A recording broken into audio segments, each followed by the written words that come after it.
Hello friends, welcome to PCM classes. आज हम लोग पढ़ने वाले हैं मशीन चैप्टर का न्यूमेरिकल्स, जो कि चैप्टर 3 से है। लास्ट ईयर ये चैप्टर एक्सक्लूड कर दिया गया था, तो इस ईयर फिर से ये आ रहा है। तो थोड़ा सा हम लोग इसमें जो जो इम्पोर्टेंट क्वेश्चन है वो रिवाइज कर लेते हैं, ताकि हम लोगों का ये चैप्टर का प्रिपरेशन कंप्लीट हो जाए। तो सबसे पहले क्वेश्चन है क्रोबार, जिसका लेंथ दिया है 120 centimetre, has its fulcrum situated at distance of 20 centimetre. 20 centimetre पे इसका फलक्रम है। हाँ, लोड से फलक्रम का डिस्टेंस। तो इस तरह से ये डायग्राम बनेगा। ये देखिए, लोड से फलक्रम का डिस्टेंस ये 20 गिवन है, एंड ये पूरा लेंथ, ये पूरा आर्म क्रो बार का लेंथ दिया है 120 सेंटीमीटर। तो यहाँ से यहाँ तक का डिस्टेंस ये कहलाता है लोड आर्म, फलक्रम से लोड तक का डिस्टेंस। और लोड फलक्रम से एफर्ट तक का डिस्टेंस कहलाता है एफर्ट आर्म। तो एफर्ट आर्म यहाँ क्या हो जाएगा, अगर टोटल 120 है तो ये 100 हो जाएगा, इसमें 20 माइनस कर देंगे। तो इस तरह से हम लोग एफर्ट आर्म निकाल लेंगे 100 सेंटीमीटर। अब मैकेनिकल एडवांटेज क्या होता है, effort arm by load arm. ठीक है, तो इस पे हम लोग 100/20 करके 5 इसका आंसर आ जाएगा। अब नेक्स्ट क्वेश्चन दिया हुआ है a pair of scissor. A pair of scissor, जिसमें हम लोगों को सीजर, देखिए ये होता है, ये इस तरह से सीजर है। ठीक है, ये इसका फलक्रम होता है। यहाँ हम लोग इस एफर्ट लगाते हैं, एंड ये इसका लोड आर्म है। ओके, तो यहाँ से ब्लेड का लेंथ दिया है 15 सेंटीमीटर। ब्लेड का लेंथ मतलब फलक्रम से यहाँ तक का डिस्टेंस 15 सेंटीमीटर है, एंड हैंडल का लेंथ दिया है 7.5 सेंटीमीटर। तो ये डिस्टेंस 7.5 सेंटीमीटर, ये हो गया इसका फलक्रम। तो यहाँ पर मैकेनिकल एडवांटेज क्या होगा, मैकेनिकल एडवांटेज इक्वल टू क्या होता है, एफर्ट बाय लोड। तो एफर्ट आर्म यहाँ पर है, यहाँ एफर्ट लगाया जा रहा है, यहाँ लोड है, तो 7.5/15 हो जाएगा मैकेनिकल एडवांटेज। और इस तरह से 0.5 आ जाएगा, 0.5 आंसर। अब थर्ड क्वेश्चन में हम लोग चलते हैं। थर्ड क्वेश्चन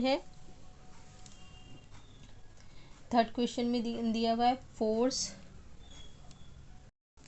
थर्ड क्वेश्चन में दिया है हम लोगों को सीयर्स का लेंथ दिया हुआ है। सीयर्स का लेंथ है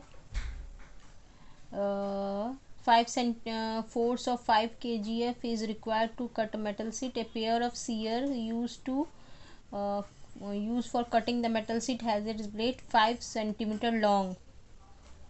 ठीक है, तो मेटल शीट काटने के लिए जो सीयर्स होते हैं, इसके क्या होते हैं, ब्लेड छोटे होते हैं। ठीक है, ब्लेड छोटे होते हैं, बट हैंडल्स जो होते हैं ये बड़े होते हैं। तो यहाँ पर हम लोगों को बोल रहा है कितना फोर्स चाहिए, फोर्स 5 kgf है दिया हुआ है, एंड एफर्ट कितना चाहिए। तो एफर्ट हम लोगों को निकालना है, लोड इसमें दिया है। ठीक है, और हैंडल का लेंथ दिया है, हैंडल का length that means effort arm दिया हुआ है 10 सेंटीमीटर। यहाँ से ये फलक्रम हो गया, तो एफर्ट आर्म दिया है, effort arm 10 centimetre, and load arm दिया है 5 सेंटीमीटर। तो मैकेनिकल एडवांटेज हो जाएगा 10/5 2। ठीक है, अब कितना हम लोग को बोल रहा है कितना एफर्ट चाहिए मेटल शीट को काटने के लिए। तो फिर से हम लोग जानते हैं अब मैकेनिकल एडवांटेज इक्वल टू क्या होता है, मैकेनिकल एडवांटेज इक्वल टू होता है लोड बाय एफर्ट। तो लोड यहाँ पर हम लोगों को गिवन है, लोड कितना दिया हुआ है। तो मैकेनिकल एडवांटेज हम लोगों ने 2 निकाला था, लोड यहाँ 5 ले लेते हैं, लोड दिया हुआ है 5 kgf है, एंड हाँ 5 kgf लोड है। तो एफर्ट निकालना है, तो एफर्ट इक्वल टू क्या हो जाएगा, 5/2 2.5 kgf। नेक्स्ट इसके बाद 4 नंबर क्वेश्चन में आते हैं। तो 4 नंबर के क्वेश्चन में हम लोगों को ये डायग्राम गिवन है, इसमें लोड दिया है और ये पूरा ए बी का लेंथ दिया हुआ है एंड ए एफ हम लोगों को 0.4 मीटर दिया है। ए बी 0.4 मीटर दिया है ए एफ, तो यहाँ पर एफ बी कितना हो जाएगा, तो 1 माइनस 0.4 कर देंगे तो 0.6 मीटर ये हो गया। अब ये फलक्रम से लोड तक का लोड आर्म हम लोगों को पता है, एफर्ट आर्म पता है, और निकालना क्या है, तो इसमें मैकेनिकल एडवांटेज निकालना है। तो मैकेनिकल एडवांटेज हम लोग के जानते क्या होता है, effort arm by load arm. तो एफर्ट आर्म 0.6 है, लोड आर्म 0.4 है, तो 6/4 3/2 1.5 ये निकल गया। इसमें पूछा गया था ये किस टाइप का लीवर है, तो देखिए ये वर्ड याद रखिए, FLE, फ्ली। जब फलक्रम जो मिडिल में हो, जब मैंने फर्स्ट में फलक्रम मिडिल में रहता है, सेकंड में लोड मिडिल में रहता है, थर्ड में एफर्ट मिडिल में रहता है, तो इसमें फलक्रम मिडिल में है, तो ये क्लास 1 का लीवर है। बस फ्ली वर्ड याद रखना है, ठीक है। तो क्लास 1 का लीवर है। अब इसके बाद हम लोग चलते हैं, 3rd नंबर क्वेश्चन में दिया है एफर्ट निकालना है। तो बस जस्ट इसके पहले वाले जैसे कहते हैं mechanical advantage equal to load by effort 1.5 निकाले थे। लोड दिया है इसमें 15 kgf, ई निकालना है तो ई इक्वल टू हो जाएगा 10 kgf, ये आंसर हो जाएगा। नेक्स्ट क्वेश्चन में हम लोगों को दिया है यहाँ पर एक क्रोबार लेंथ 1.5 सेंटीमीटर, ये पूरे क्रोबार का लेंथ दिया 1.5 मीटर है, ठीक है। 1.5 मीटर का क्रोबार है एंड इससे लोड रेज किया जाता है। लोड का दिया है 175 kgf, 75 kgf का। एंड इसके बाद by putting a sharp edge below the bar at a distance of, तो इसमें इसका शार्प एज जो कि बार के अंदर डाला गया है, तो ये 1.1 मीटर, हाँ, at a distance of 1 metre. मतलब यहाँ से बोल रहा है कि ये इसके अंदर जो पार्ट है लोड के अंदर, वो एफर्ट से यहाँ तक का डिस्टेंस 1 मीटर दिया है और बाकी पार्ट इसके लोड के अंदर है जो कि इसको ऊपर उठाने के काम में आ रहा है। दैट मीन्स कि यहाँ से यहाँ तक का जो लिखा है हैंड से 1 मीटर का डिस्टेंस, ये हो जाता है एफर्ट आर्म हम लोगों का। ये एफर्ट आर्म गिवन है 1 मीटर। तो लोड आर्म हम लोग निकाल सकते हैं क्योंकि टोटल लेंथ 1.5 दिया था, तो इसमें 1 माइनस करके तो 0.5 मीटर हो गया। ओके, अब हम लोगों को निकालना है मैकेनिकल एडवांटेज। तो मैकेनिकल एडवांटेज इक्वल टू, सबसे पहले तो इसमें हम लोगों को ये बताना था, डायग्राम बनाना था। डायग्राम तो हम लोग बना लिए। उसके बाद इसमें सबका डायरेक्शन भी दिखाना था। तो एफर्ट का डायरेक्शन और लोड का डायरेक्शन दोनों डाउनवर्ड डायरेक्शन होता है। एंड इसमें अब state the kind of lever, तो इसमें फलक्रम मिडल में है इसलिए ये फर्स्ट टाइप का लीवर है। लोड आर्म हम लोगों ने लोड आर्म निकाल लिया, एफर्ट आर्म भी निकाल लिया। दूसरा 2 आंसर। मैकेनिकल एडवांटेज हो गया इसमें effort arm by load arm, तो 1.5 दैट मीन्स 2। और इसके बाद हम लोग को निकालना है इसमें एफर्ट, तो लोड 175 दिया हुआ था, एफर्ट 2 है तो इक्वल टू 2 कर देंगे, तो ई इक्वल टू हो जाएगा 37.5 kgf।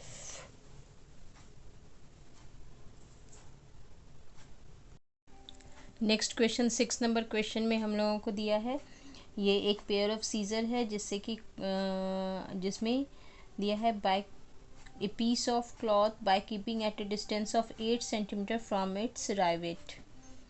इससे राइवेट से 8 सेंटीमीटर के डिस्टेंस पे यहाँ पर क्लॉथ कटिंग के लिए, दैट मीन्स ये यहाँ पर लोड होता है, यहाँ एफर्ट होता है, तो हम लोगों को लोड आर्म गिवन है। लोड आर्म ये दिया है 8 centimetre. And by applying effort हम लोगों को दिया है 10 kgf का। And at a distance of इतना by finger at a distance of 2 centimetre, तो एफर्ट आर्म दिया है 2 सेंटीमीटर। तो हम लोग को निकालना क्या है, मैकेनिकल एडवांटेज निकालना है। तो मैकेनिकल एडवांटेज तो सबसे पहले निकल जाएगा, इन दोनों को डिवाइड करके एफर्ट बाय लोड आर्म, तो ये हो जाएगा 1/4.25। एंड इसके बाद हम लोग को निकालना है लोड, तो लोड हो जाएगा 0.25 by E by L, F L equal to हो जाएगा,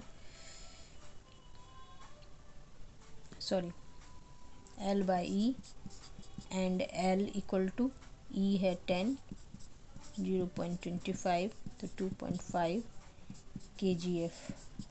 इसका मतलब क्या है कि इसमें एफर्ट हम लोगों को 10 kgf लगाना पड़ता है, और लोड जो है इसमें 2 kgf का है। तो इस केस में हम लोग क्या देखते हैं, इस केस में हम लोग देख रहे हैं कि लोड का जो होता है वो कम है, और एफर्ट हम लोगों को ज़्यादा लगाना पड़ रहा है। ठीक है, एफर्ट देखिए हम लोग को 10 kgf लगाना पड़ रहा है, और इसमें लोड 2.5 kgf है। इसका मतलब ये फोर्स मल्टीप्लायर नहीं है। फोर्स मल्टीप्लायर वैसे मशीन्स को कहते हैं जिसमें हम लोग कम फोर्स लगा करके मतलब एफर्ट कम होता है एंड लोड ज़्यादा होता है, मतलब जिस लोड जिसका फोर्स ज़्यादा है और हम लोग कम फोर्स लगा कर उस काम को उसे ले सकते हैं। और जब कभी जब एफर्ट ज़्यादा लगा रहे हैं, लोड से ज़्यादा एफर्ट लगाया जा रहा है, दैट मीन्स वो स्पीड मल्टीप्लायर है। तो वो स्पीड मल्टीप्लायर होता है।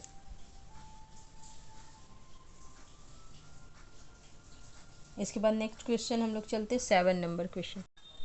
नेक्स्ट क्वेश्चन 7 नंबर क्वेश्चन में हम लोगों को दिया है, यहाँ एक रॉड है जो कि 4 मीटर का है, एंड इसका कोई भी वेट नहीं है, और इसको यहाँ पर सपोर्ट, जिसको हम लोग फलक्रम मान सकते हैं, सपोर्ट पर है, जो कि सपोर्ट क्या है, किसी एंड से 125 सेंटीमीटर के डिस्टेंस पे है। तो इसको अगर मीटर में तो हम लोग इसको 400 सेंटीमीटर भी लिख सकते हैं।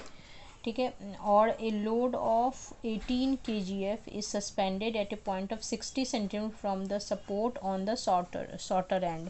तो शॉर्टर एंड तो यहाँ पर है, ये लॉन्गर एंड हो गया। तो यहाँ से बोल रहा है कि सपोर्ट से 60 सेंटीमीटर के डिस्टेंस पे, यहाँ हम लोग मान लेते हैं यहाँ पर 18 kgf का फोर्स, 18 kgf का लोड है, और इसके बाद ये कहा जाता है, ठीक है, और ये बैलेंसिंग पोजीशन पे होता है। अगर क्या करते हैं, अगर हम लोग इस लॉन्गर आर्म के पास, यहाँ बोल रहा है at a distance of support से 250 सेंटीमीटर के डिस्टेंस पे यहाँ पर कोई वेट हैंग करते हैं जिसका डिस्टेंस सपोर्ट से 250 सेंटीमीटर है, तो ये बैलेंसिंग पोजीशन पे होता है। तो जब बैलेंसिंग पोजीशन पे होता है तो मोमेंट ड्यू टू ये फोर्स, दोनों इक्वल होना चाहिए। ठीक है, तो इसमें हम लोग यहाँ पर हम लोगों का लोड है 18, और इसका डिस्टेंस, ये फलक्रम, ये सपोर्ट जहाँ पर ये बैलेंस है जिस पोजीशन पे, उसका डिस्टेंस यहाँ 60 गिवन था, सपोर्ट से 60 सेंटीमीटर का डिस्टेंस है, एंड यहाँ पर इसका डिस्टेंस, वेट का डिस्टेंस सपोर्ट से 250 सेंटीमीटर के डिस्टेंस पे है। और हम लोगों ने मोमेंट ऑफ फोर्स चैप्टर में पढ़ा है कि दोनों, इसका मोमेंट क्या है, इसका है एंटी क्लॉकवाइज, इसका क्लॉकवाइज, तो ये दोनों मोमेंट आपस में इक्वल होंगे। इससे हम लोग W निकाल लेंगे, 18 × 60 बाय 250, और यहाँ पर इसको सॉल्व करने पे ये आ जाएगा 4.32 kgf। ठीक है, अब इसके बाद बोला जा रहा है, अब इसी डिश में देखिए यहाँ पर थोड़ा सा इसको साफ कर लेते हैं। अब इसमें कहा जा रहा है यहाँ पर अगर 5 kgf का, if a weight of 5 kgf is kept to balance the rod, तो अब 5 kgf का वेट बोला है, लगाया जाता है इसको बैलेंस करने के लिए। तो कहाँ पर लगाया जाए, तो अब जाहिर सा बात है यहाँ एक फोर्स तो यहाँ ऑटोमेटिकली इसको एंटी क्लॉकवाइज रोटेट करी, तो हम लोगों को जब भी ये फोर्स वेट लगाना है 5 kgf का, तो ये लॉन्गर आर्म में लगाना होगा ताकि ये क्लॉकवाइज रोटेट करे और दोनों एंटी क्लॉकवाइज मोमेंट आपस में इक्वल हो जाए। तो फिर यहाँ पर हम लोग मान लेते हैं कि यहाँ 5 kgf का वेट है और इसका डिस्टेंस हम लोगों को फाइंड करना है। तो इस केस में भी हम लोग मोमेंट ऑफ फोर्स जो है वो फॉर्मूला अप्लाई करेंगे, 18 × 60 = D × 5, एंड इन दोनों को बैलेंस करके तो यहाँ हो जाएगा 12, तो 12 × 18 कर देंगे 216, बट ये सेंटीमीटर में है क्योंकि हम लोगों ने डिस्टेंस सेंटीमीटर में लिया है, तो इसको हम लोग मीटर में चेंज कर देंगे। ये आंसर हो जाएगा, ये भी आंसर हो गया।